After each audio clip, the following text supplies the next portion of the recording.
En este breve tutorial vamos a ver unos trucos sencillos para prácticamente todo el mundo para saber cómo acentuar palabras e incluso frases enteras en latín. Esto es algo que no siempre es fácil porque la cuestión de leer las letras correctamente sí que es mucho más fácil. Cosas del tipo la C siempre se lee como K, la V se lee como W en inglés y eso siempre es igual, pero el tema de la acentuación sí que tiene una cierta mayor dificultad. Entonces vamos a ver cómo podemos averiguar esto. Por supuesto, esto es una especie de tutorial con truquis, por tanto voy a ir bastante al grano. Para profundizar voy a ir remitiendo a otros contenidos donde desarrollo, etc.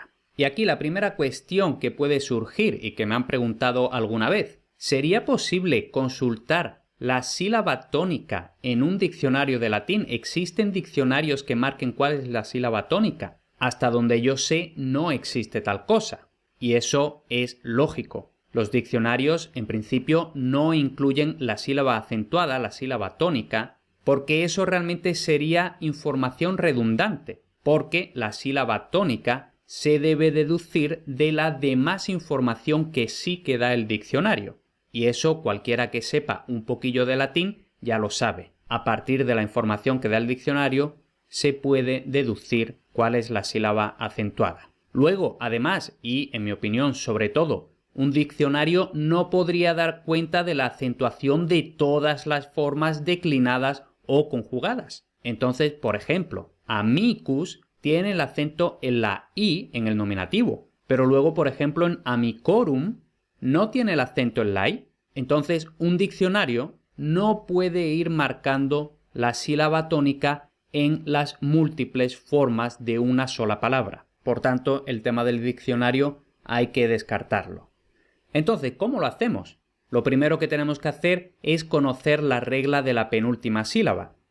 Esta es la regla que determina cuál es la sílaba acentuada tónica de una palabra en latín. Como digo muy resumida, la regla de la penúltima sílaba es así. Si la penúltima sílaba es larga, entonces esa penúltima sílaba es la tónica.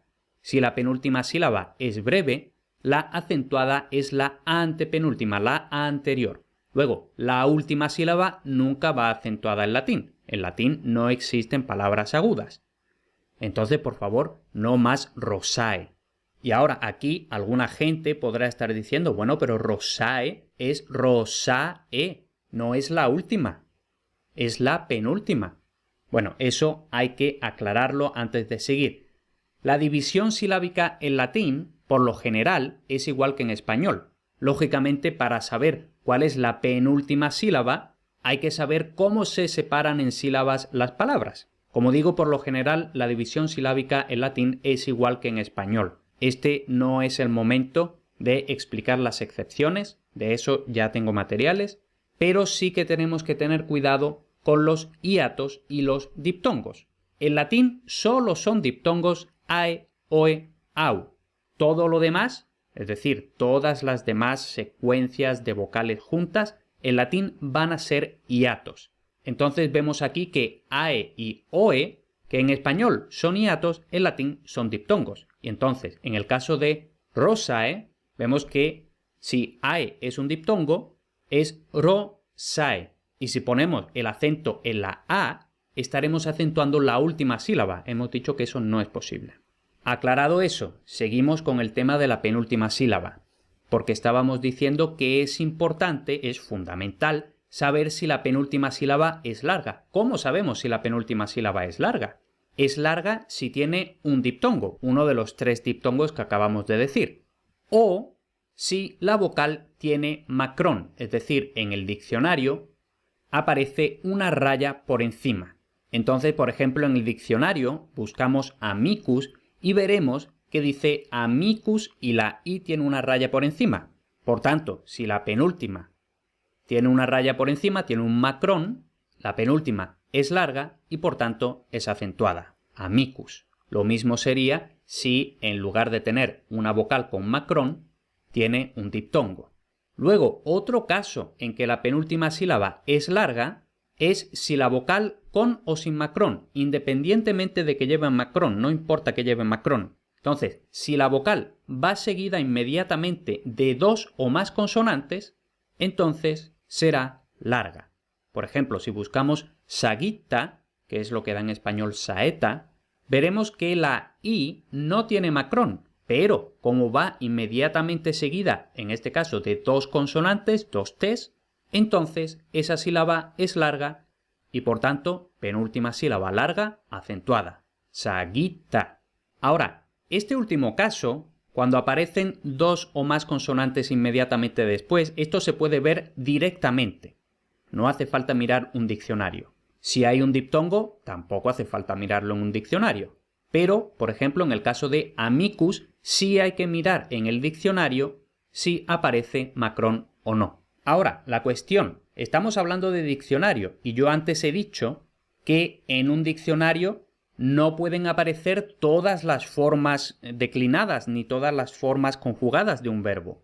En el diccionario te aparece, en el caso de los sustantivos, el nominativo y el genitivo, pero no te aparece todo lo demás. En el caso de un verbo te aparecen unas pocas formas, pero lógicamente no te aparece el verbo entero conjugado. Entonces, en estos casos, ¿qué deberíamos hacer? ¿Cómo saberlo? Bueno, afortunadamente existe el Wiktionary, en inglés, muy importante, en inglés. No hace falta saber inglés, pero tenemos que usar el Wiktionary en inglés. Entonces, el Wiktionary en inglés suele ser muy completo y aparece prácticamente siempre, o al menos el 95% de las veces que yo he tenido que mirar algo, aparece la declinación o la conjugación entera de cada palabra. Y, además, con los macrones, que es lógicamente lo que nos interesa a nosotros. Y ahora, una vez que en Wiktionary tenemos esa información, solo tenemos que aplicar la regla de la penúltima sílaba.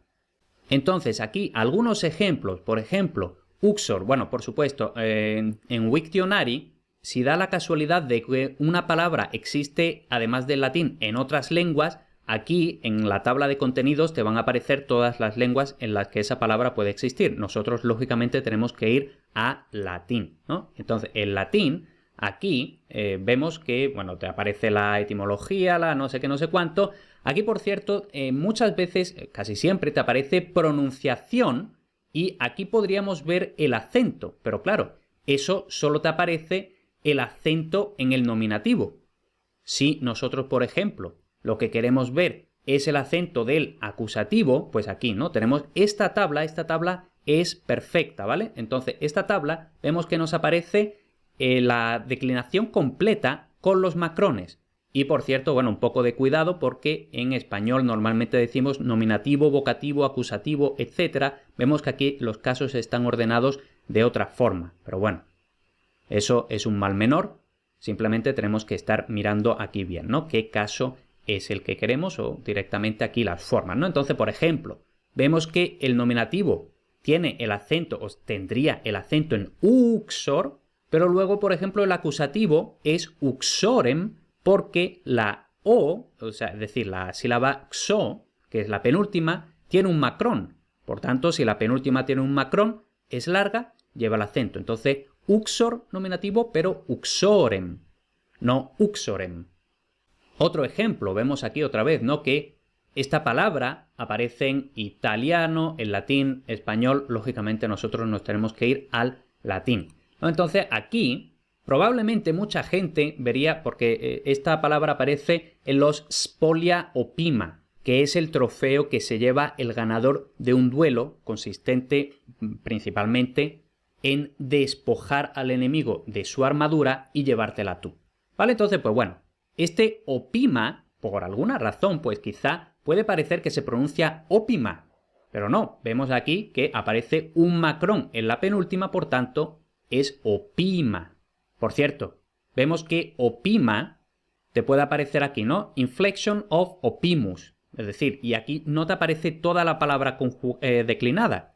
Eso es porque esta es una de las formas de opimus. Tendríamos que irnos a opimus para que nos aparezca toda la palabra declinada con sus macrones y todo perfecto.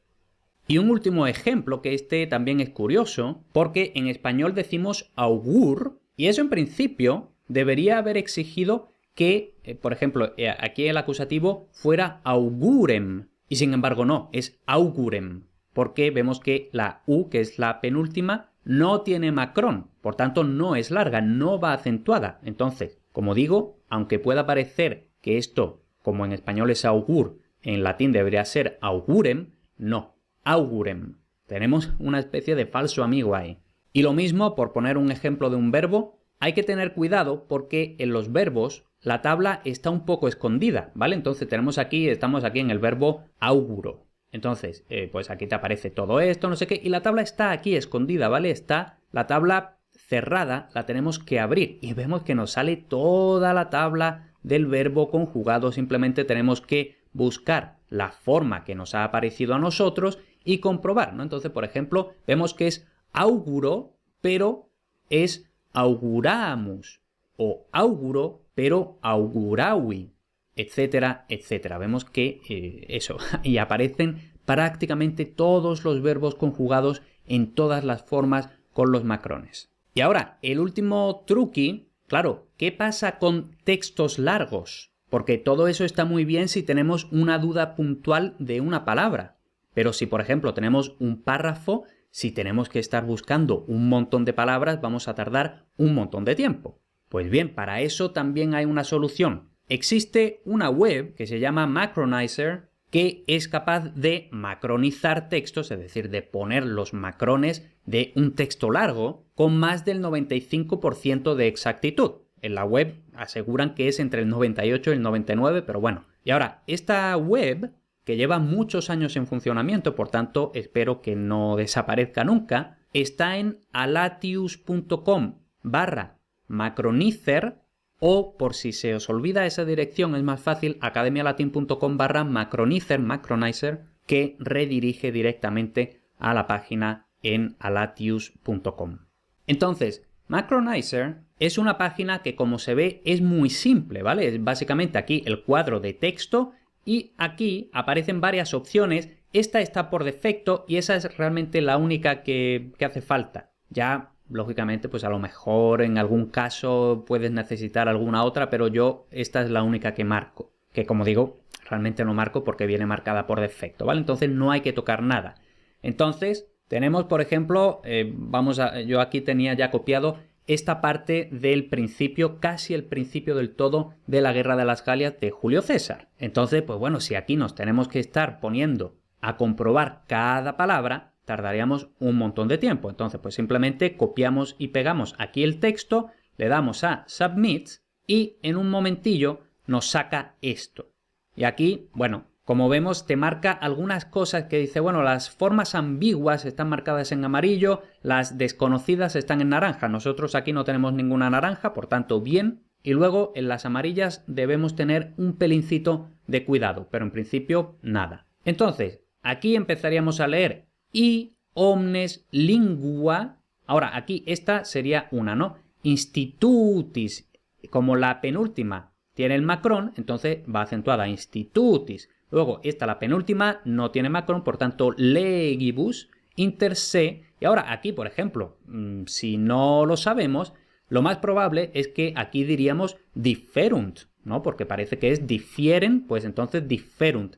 En cambio, no. Vemos que la penúltima no tiene macrón y tampoco le siguen inmediatamente dos consonantes o más. En este caso sí le precede, pero que el preceda no importa. Tendrían que ir por detrás y vemos que solo es una consonante. Entonces, si la penúltima no tiene macrón ni va seguida por dos consonantes o más, entonces no es larga, es breve, no va acentuada. Entonces esto no sería differunt, sino differunt. Luego, gallos ab aquitanis, vemos que esta es larga, entonces aquitanis. Luego, garumna. Aquí vemos que no hay macrón, pero en este caso sí que va seguido inmediatamente de dos consonantes, por tanto, garumna. Luego, flumen a belgis. Y ahora aquí, pues otra vez, aquí en principio nosotros habríamos dicho matrona, porque, bueno, nos suena eso a matrona, ¿no? Pero no, aquí está hablando de ríos, no tiene nada que ver con las matronas. Entonces, el nombre de uno de estos ríos se llama Matrona, porque la penúltima no tiene macrón. Y luego aquí otra vez, Sequana. Aquí probablemente habríamos dicho nosotros Sequana. Pues no, Sequana y luego aquí otra vez.